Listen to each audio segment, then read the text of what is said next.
Dubai की सरजमीन है। सरकार ताजुश्शरिया का बहुत मालदार मुरीद है, आपकी बारगाह में आया, आकर कहने लगा सरकार मेरे घर चले। किसी ने बता दिया था हजरत इसकी बड़ी कंपनी है, उसमें एक वहाबी कुरान सुनाने के लिए हर साल आता है। ताजुश्शरिया को पता चला, चलाल में आए, कहा तू मेरा मुरीद होके तेरी कंपनी के अंदर एक वहाबी हाफिज कुरान सुनाने आता है। कहा सरकार मुझे पता नहीं। आपने उसको ज़ज्र तौबीख फरमाई। उसने कहा सरकार मैं तौबा करता हूँ। तौबा कर ली और करने के बाद फौरन कहने लगा सरकार अब मेरे घर चले। आज यही तो हो रहा है, बड़े से बड़े मुजरिम को तौबा करा दी। उसके बाद ये कौम कहती है यार मौलाना तौबा कर तो ली, यार मौलाना तौबा कर तो ली। मैंने कहा सुन, आला हजरत का एक जुमला है, इमाम अहले सुन्नत फरमाते हैं अगर कोई इमाम किसी जुर्म में मुलव्विस पाया जाए और वो अगर तौबा कर ले फिर भी एहतियातन उसको इमाम ना बनाया जाए, इसलिए कि शरीयत में उसी को इमाम बनाना फर्ज नहीं है। और एहतियात इस बात में है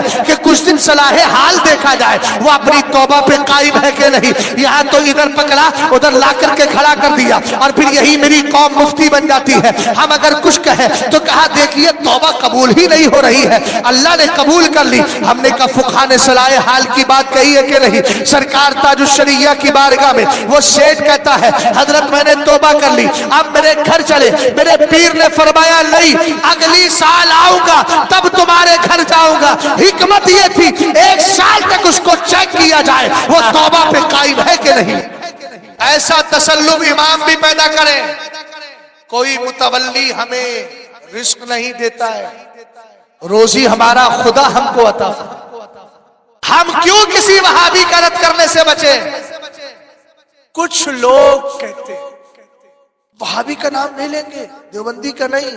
हमने कहा क्यों, राना लगते हैं तुम्हारे। कुरान कहता है तब्बत यदा अबी लहब, वहां तो नाम है।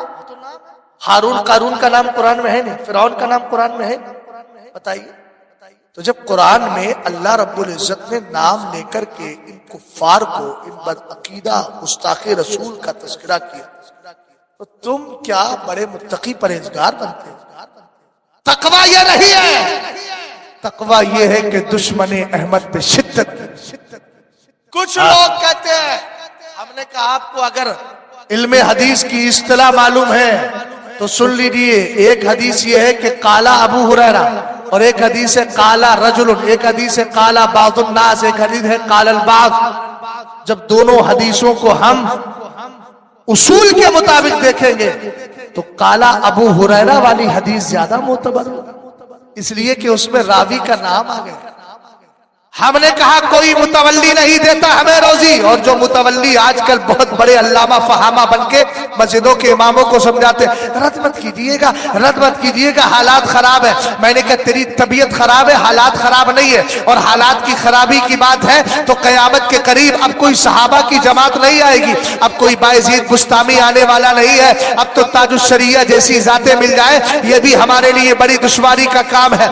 जमाना दिन ब दिन बिगड़ता चला जा रहा है और जितना जमाना बिगड़ेगा ना उतना ही जबान से रद्द करना हमारे लिए जरूरी हो जाएगा।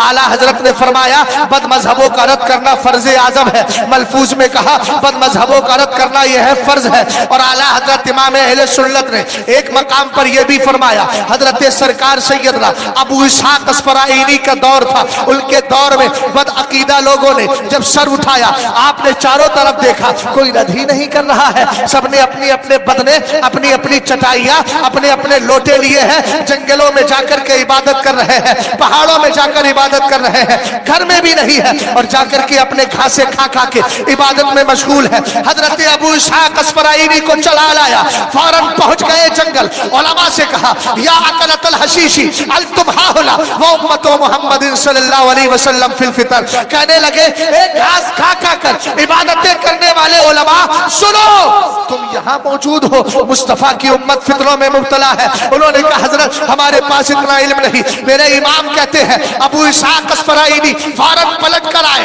आने के बाद आपने बद मजहबों के रद्द में इतनी किताबें लिखी कि आपने इल्म के दरिया बहा दिए और जमाने वालों को बता दिया दुश्मने अहमद पे शिद्दत की। बद अकीदा का रद्द करना उलमा की सबसे बड़ी जिम्मेदारी है। जब तो कुरान ने क्या कहा लियमीज़ल खबीसा मिनत तय्यिब, ताकि अल्लाह सही और गलत को अलग कर दे। غلط غلط ہوتا ہے، صحیح صحیح ہوتا ہے، پاک پاک ہوتا ہے، ناپاک ناپاک ہوتا ہے، اس لیے رد کرنا سخت ضروری ہے۔ اور یاد رکھیے گا اگر کوئی رد نہیں کرتا ہے تو وہ بھی حال سن لے۔ حدیث سنا کر کے گفتگو کا اختتام کر رہا ہو، جیسا مرض ہو ویسے ہی علاج بھی کرنا چاہیے۔ حدیث پاک میں ہے اذا زارت الفتن او البدع وسب اصحابی فلیظہر العالم علما فمن لم يفعل ذلك فعليه لعنۃ اللہ والملائکۃ والناس اجمعین لا يقبل اللہ منہ صرفا ولا عدلا۔ سرور کائنات نے ارشاد فرمایا اگر فتنے پیدا ہو، بدعتیں جنم لے، میرے صحابہ کو گالیاں دی جائے، عالم پر فرض ہے اپنے علم کا اظہار کرے۔ سرکار اگر اظہار نہیں کرتا ہے تو فرمایا اس پر اللہ کی لعنت، اس پہ فرشتوں کی لعنت، اس پہ سارے لوگوں کی لعنت، اس کی نہ اللہ فرض نماز قبول کرے گا نہ اس کی نفل نماز قبول کرے گا۔ میں نے کہا متولیو صدور اور جرسیان ذرا سنیں اس جملے پر، آپ نے اگر مسجد میں امام صاحب سے کہہ دیا بد عقیدہ کا رد مت کرنا، صرف اخلاقیات پہ بات کریں، میں نے کہا بد عقیدہ کا رد بھی تو اخلاق میں شامل ہے، اور اگر کوئی نہیں کرتا ہے تو بہت بڑا بد اخلاق ہے۔ سب سے بڑا اخلاق تو یہ ہے کہ پہلے گستاخوں کا چہرہ بے نقاب کیا جائے۔ اور یاد رکھیے اگر کسی نے رکوا دیا اور امام صاحب نے اس کی بات کو مان لیا تو حدیث پاک کا جملہ کیا ہے؟ اللہ نہ اس کی فرض نماز قبول کرتا ہے نہ نفل نماز قبول کرتا ہے۔ آپ آئے تھے پیچھے اس امام کے، ہم نے کہا اس کی قبول ہی نہیں ہو رہی ہے تو تیری کیا قبول ہوگی؟ پتہ چلا قبولیت کے لیے درجہ یہ ہے کہ بد عقیدہ کا رد کرتے رہو اور اعلیٰ حضرت کے مسلک کی روشنی میں کہتے رہو انہیں جانا انہیں مانا، نہ رکھا غیر سے کام، للہ الحمد میں دنیا سے مسلمان گیا۔